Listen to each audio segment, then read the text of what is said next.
Bom dia, boa tarde, boa noite. Eu sou a Molina e sejam bem-vindos ao Molaridade.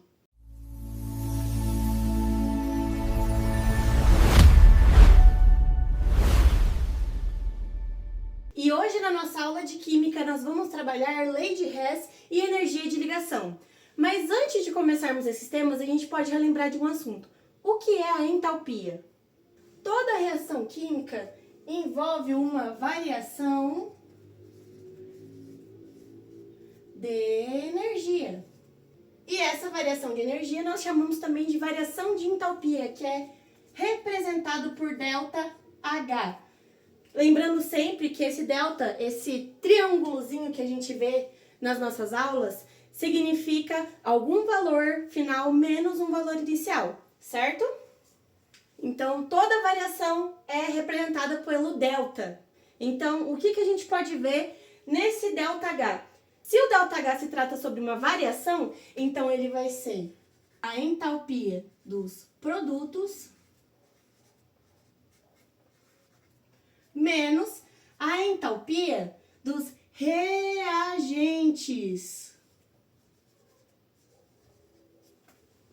Certo? Ou seja, o que a gente pode tirar também de informação disso? Significa que é a energia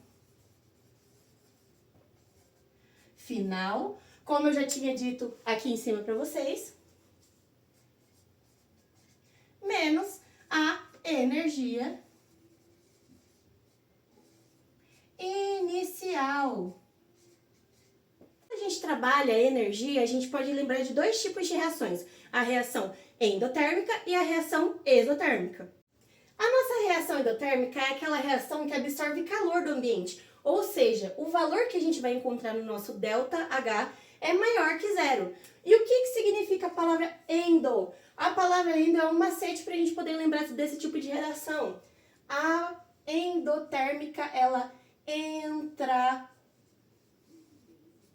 calor, entenderam? Absorve calor do ambiente. E já a nossa reação exotérmica, que é o contrário da nossa reação endotérmica, libera calor para o ambiente. Ou seja, os valores de ΔH que nós vamos encontrar nos nossos cálculos é menor que zero. Tudo bem? Então, exotérmico, ele libera. Essa é a forma de vocês tentarem lembrar o que significa os termos endotérmico e exotérmico. E o que diz a lei de Hess? Vamos pensar que a gente está fazendo uma reação que vá do ponto A para o ponto C, certo? Quando a gente vai fazer essa reação, de qualquer forma, ela passa pelo ponto B. Mas a gente só vai levar em consideração do ponto A para o ponto C. Então, aqui no meio existe, né? A reação B, o intermediário dessa análise que a gente está fazendo. Ou seja, independente do caminho que a gente fizer do ponto A para o ponto C, a variação de entalpia será a mesma. Então, qual é a base central da nossa lei de Hess? É que a variação de uma reação depende apenas do estado inicial e final e não do caminho percorrido. Esse é o exemplo que eu trouxe aqui para vocês. Quando a gente vai analisar uma reação que comece em A e termine em C, independe o que acontece no meio do caminho, o que acontece na parte B da reação. Então, a gente só vai levar em conta o início e o fim. Agora, deem uma pausinha, eu vou sair daqui da frente, deem uma pausinha no vídeo para poder anotar essas coisas que eu trouxe aqui no quadro para vocês. Foi? Então, vamos continuar. E quando nós tratamos de lei de Hess, nós temos 3 regras fundamentais para entendermos como ele funciona. A nossa primeira regrinha da lei de Hess é que, se inverter a reação, inverta o sinal de ΔH também. Então, se a gente está olhando o exercício e ele trouxer que A para B tem um ΔH de menos 50 kJ e ele pedir a reação de B para A, isso significa que é só a gente inverter os valores, porque não é a mesma reação, mas em sentido contrário. Então, o nosso ΔH será agora de mais 50 kJ. E quilojoule é a nossa unidade de medida para variação de entalpia, certo? A segunda regra que temos na lei de Hess é que se a gente multiplicar a reação, multiplique também o valor de ΔH. Aí eu coloquei um exemplo aqui na reação de A para B, em que o ΔH é 30 kJ. Se a gente fizer, multiplicando essa reação, 2A vai para 2B, então essa reação a gente vai ter que multiplicar ela por 2, porque agora nós temos duas reações na parte do reagente e duas reações na parte do produto. Então o nosso ΔH agora se é 30 kJ A para B, então por 2 vai ser 60 kJ. Pauzinho agora para vocês poderem copiar, vou sair da frente para copiar. Copiaram? Então ótimo. E agora a nossa terceira regrinha é que somou as equações, some os ΔH. O que significa isso? Se, por exemplo, eu tenho A para B, temos o ΔH 1 e temos B para C com o ΔH 2, certo? Então, se eu quiser determinar A para C, então vai ser o ΔH 3, que a gente vai conhecer, vai ser ΔH 1 mais ΔH 2. Tudo bem? Só vou passar com outra caneta para vocês poderem assimilar melhor, porque acabei de perceber que a minha caneta azul não está funcionando. Agora sim, vai estar melhor para vocês enxergarem, eu tenho certeza. Mais uma vez, vou deixar um tempinho para vocês copiarem, pausem o vídeo. Foi? Vamos continuar. Agora vamos ter um exemplo prático do passo a passo de como determinar um ΔH de uma reação. Por exemplo, nós temos a reação C mais O2 dá CO2, certo? E são fornecidos pra gente C mais meio O2, que dá CO, e esse valor de ΔH será igual a menos 110 kJ. E também deram informação pra gente que CO mais meio O2 dá CO2, e o valor de ΔH que a gente tem nesse exemplo é igual a menos 283 kJ. Certo? O que nós fazemos agora? A gente vai usar uma das regrinhas, que é somar as reações que a gente teve. No caso, a gente vai fazer, vou pegar uma caneta diferente, C mais meio O2, que dá CO, certo? E também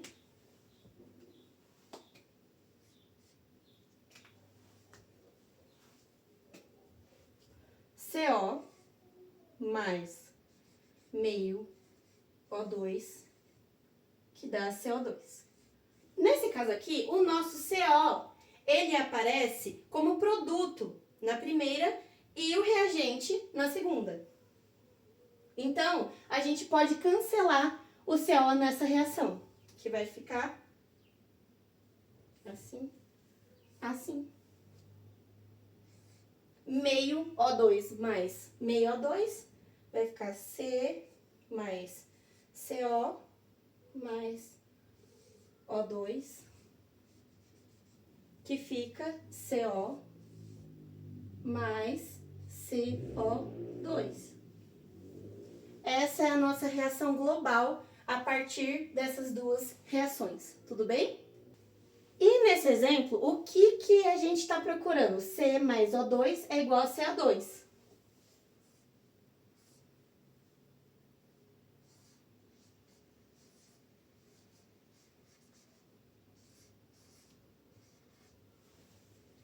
Uau! Olha, não é que apareceu?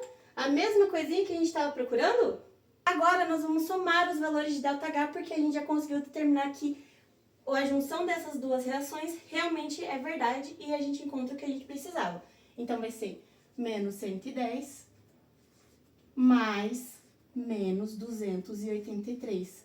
Pelo amor de Deus, não esqueçam os sinais. Aqui tá menos 110, aqui tá menos 283. Então, a gente não pode esquecer dele, mesmo que seja uma soma. Tudo bem? Então, fazendo esse cálculo, menos 110 vai ficar aqui, né? Menos 110 vai manter, mais com menos, 283. Então, o nosso valor agora será de menos 393 quilojoules, porque essas duas reações realmente encontram o que a gente estava procurando. E nesse caso, como o nosso ΔH é negativo, então essa nossa reação é exotérmica. Vamos lá, mesmo tempinho para vocês copiarem. Lembrando que é para vocês copiarem da forma que vocês acharem melhor, de acordo com as suas anotações. E vamos para a próxima parte. E agora nós vamos trabalhar exemplos envolvendo inversão de reação, certo? No nosso primeiro exemplo, nós queremos C mais CO2, que dá 2CO, certo? E os dados que trazem pra gente é que C mais O2 é igual a CO2 e 2CO mais O2 é igual a 2CO2, certo? E quais são os valores de ΔH para 1 e 2? Em 1, o nosso ΔH será igual a menos 394 kJ. E no 2, o nosso ΔH será igual a menos 566 kJ. Essas são as informações que a gente tem no nosso exemplo. Nesse exemplo aqui, a gente precisa fazer com que apareça 2CO, certo? Nos produtos. Então, o que a gente pode fazer? Inverter a segunda equação. Então, vamos lá. Esse 2CO2, a gente vai fazer uma inversão. Então, aqui vai ficar 2CO2 resulta 2CO mais O2. Vocês viram que é a mesma coisa, só que de um jeito invertido? É isso que a gente está trabalhando, certo? Então, a partir das 3 regrinhas da lei de Hess, o que a gente faz com o ΔH nessa situação? Não tem ninguém me ouvindo agora, mas eu aposto que você tenha respondido. Aqui, o nosso ΔH será um valor positivo, porque se aqui, no nosso ΔH, a gente está fazendo menos 566 kJ e a gente inverteu a nossa reação, então isso quer dizer que agora será igual a 566 kJ. A gente não pode esquecer dessa informação. Toda vez que invertemos uma reação, um valor que estava negativo vira positivo e vice-versa. Agora, então, nós conseguimos fazer com que C mais O2, que é igual a CO2, né, mais 2CO2, que dá 2CO mais O2. Podemos reorganizar essas duas reações somadas e ver se realmente dá o que a gente quer, certo? Cancelando CO2 e O2, nós conseguimos encontrar exatamente o que a gente estava procurando, o que a gente queria no início da nossa questão. Aqui vocês podem ver, pessoal, que esse 2CO2 eu cortei, mas sobrou um, tá? Porque aqui tem 2 e aqui tem um de um lado, entendeu? Então sobrou um. Tudo bem? Então, o que nós fazemos agora? Se a gente tá, né, a gente inverteu, já alterou o sinal do ΔH. E a gente teve que somar uma reação com a outra, então a gente vai pegar esse valor e esse valor novo de ΔH e somar os dois, tudo bem? Vamos somar eles aqui agora. Então, menos 394 quilojoules mais 566 quilojoules. Se o valor é positivo, a gente não precisa colocar entre parênteses, tá? Então tá, menos 394 mais 566 dá um novo valor de ΔH mais 172 quilojoules. Então, se o ΔH é maior que zero, então a gente pode determinar que essa é uma reação endotérmica.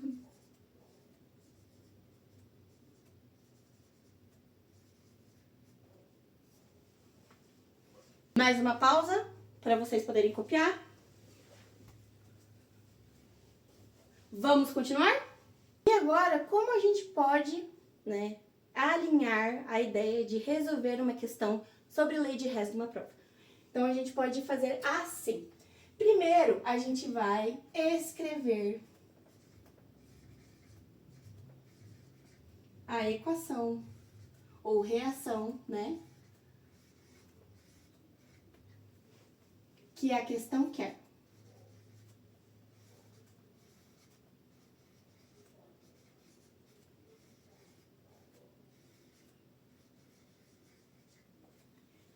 Tô aqui no tablet porque eu tô com as minhas anotações e eu não quero, né, deixar nada passar para vocês. Então, a primeira coisa que a gente pode fazer, então, é escrever a reação que a questão quer. Quem já é meu aluno e quem está assistindo agora sabe que a coisa mais importante que eu falo em todas as aulas é organizar as informações que a questão dá. Para a gente poder saber do que se trata, primeiramente, né? E as informações principais. Então, segunda coisa, comparar as equações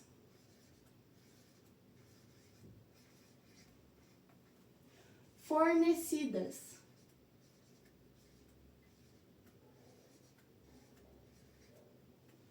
Então, o que é isso? Quando a gente estava falando, né, sobre aqueles exemplos de inversão e a soma das duas reações, a gente sempre tinha uma reação número 1 e a reação número 2. Então, ver o que tinha em cada reação para a gente poder chegar na reação que a gente quer, tudo bem? Então, comparar as equações fornecidas, tá? A questão 3, para a gente poder resolver uma questão sobre lei de Hess, é procurar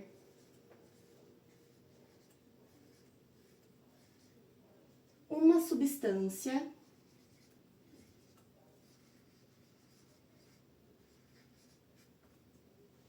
estratégica.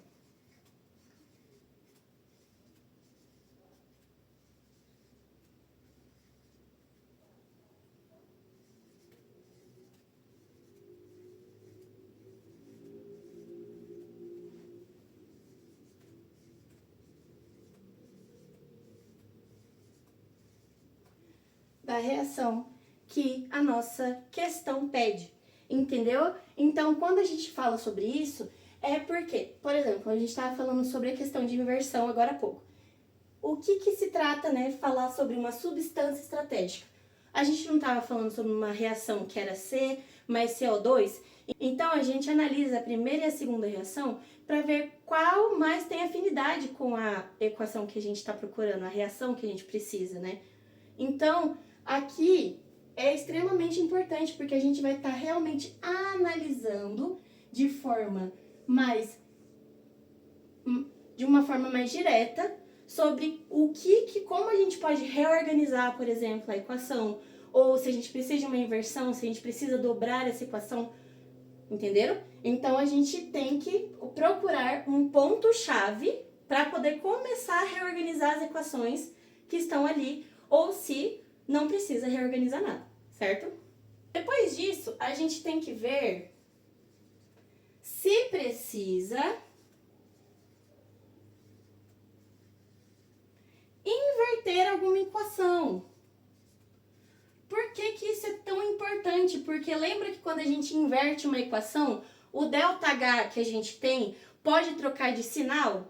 Então, por conta disso, a gente tem que tomar cuidado com o que a gente tem que inverter ou não. Porque logo o ΔH vai mudar o sinal de negativo para positivo e vice-versa, tá?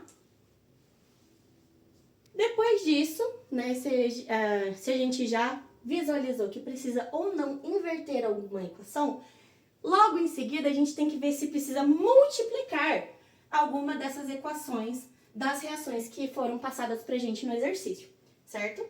Aqui eu coloquei se a gente precisa multiplicar ou dividir, porque às vezes a equação ela pode estar grande demais e a situação, você bate o olho e fala, meu Deus, não tem nada a ver com a equação que a gente está procurando, que o exercício quer. Então, às vezes tem casos que a gente pode dividir a equação, certo?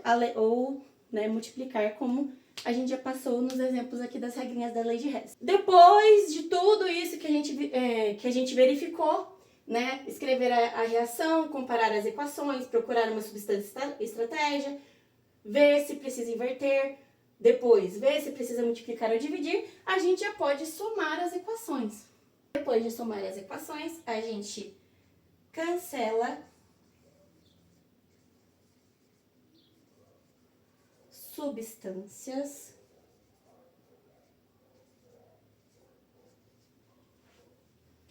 iguais dos dois lados, certo? Igual no primeiro e no segundo exemplo que eu fiz. E depois que a gente reorganiza e encontra a equação que a gente estava procurando desde o início, aí que a gente pode somar os valores de ΔH. É bem simples, é um passo a passo do que você tem que fazer quando você conseguiu identificar que a questão que você está trabalhando é sobre lei de Hess. Então, mais uma vez, primeira coisa, escrever a reação que a questão quer, que é organizar as informações que ele está pedindo. 2, comparar as equações fornecidas.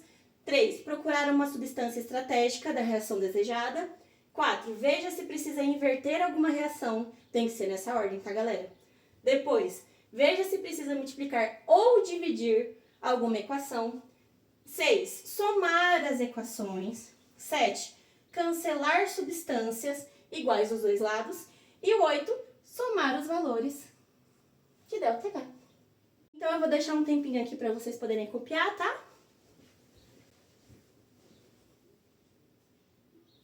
Pausou e copiou? Vamos terminar esse tema, então.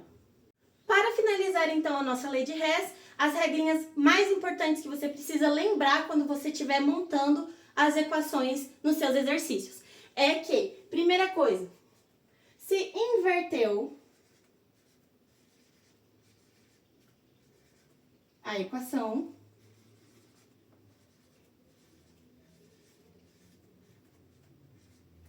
então inverta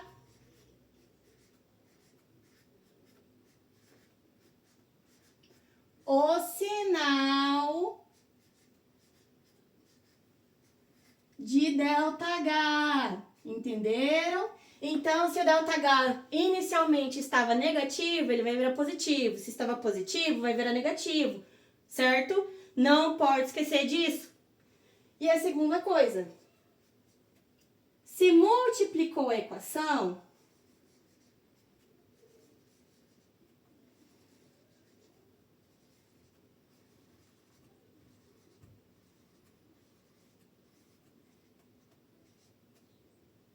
então, obrigatoriamente, temos que multiplicar o valor de ΔH. Tudo bem? Mesma coisa se você precisou dividir. Se dividiu uma equação, vai ter que dividir pelo mesmo valor o nosso valor de ΔH, certo? E esse foi as leis de Hess. E se você tiver alguma dúvida, deixa aqui nos comentários. Se precisar tirar uma dúvida mais longa e não quiser colocar aqui nos comentários públicos, pode me chamar no meu Instagram, que é @molaridade. Vou deixar aqui para vocês poderem seguir. Meu perfil é aberto, podem me mandar mensagem. Eu tenho alguns materiais também de apoio sobre esse tema. Só pedir lá no Instagram que eu mando para vocês, tá? Um beijo e até a nossa próxima aula.